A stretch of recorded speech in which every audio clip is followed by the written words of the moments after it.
Hi, I'm Joan Davidow. I invite you to study Approaching Contemporary Art After World War II, 1950 to 1980. You'll learn about the art of our day and so much more. Yes, this is art. You'll witness how artist Barbara Kruger used text and commercial images to shock us into seeing ourselves as consuming Americans. And as you learn about the artists, you'll learn to think creatively. You'll see and think using visual thinking strategies. Looking at Merritt Oppenheimer's surrealist art, I'll ask, what's going on in this work of art? You might say, looks like a cup covered in fur. That'd make it tough to drink coffee. I'll ask about John Chamberlain's sculpture. What do you see that tells you that? Engaging you in looking. You'd say, oh, I recognize the chrome bumpers and fenders, just like on my car. It makes me think of my life when it's a wreck. Then I'd say, what else do you see? You might add, I see the fabric swaying in the breeze. Maybe it reminds us of the folds of fabric draped on early Greek and Roman statues. You'll see how familiar modern artist Pablo Picasso pushed painting well into abstraction in his Weeping Woman. He dreamt up new ways to look at the world by inventing cubism, seeing all the angles at once. See how Marcel Duchamp's urinal startled the art world and paved the way for new thinking. You'll watch how Jackson Pollock poured paint that initiated abstract expressionism and changed art as we knew it.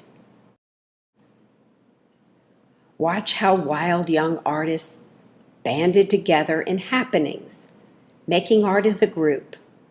Claes Oldenburg made little canvas objects that became the beginnings of his store, right here in an early Dallas Contemporary Museum.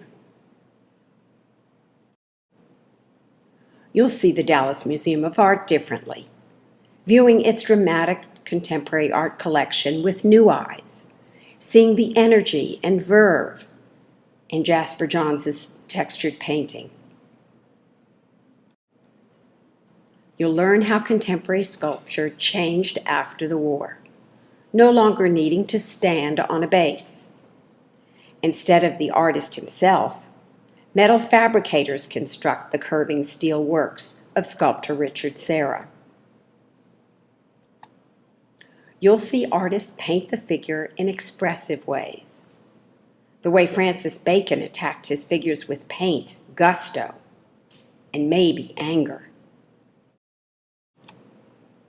You'll discover the fine textbook collection of contemporary art at the Modern in Fort Worth, such as Robert Rauschenberg's early work that planted a seed for his Combine paintings. In all, you'll visit 4 locales to see serious contemporary art in situ, such as early contemporary artists like Frank Stella's elegant protractor paintings. You'll learn about commercial galleries and alternative art spaces, visiting them on your own, and making new friends with the art and the art world. Pouring thin layers of paint, artist Helen Frankenthaler created evocative abstract paintings.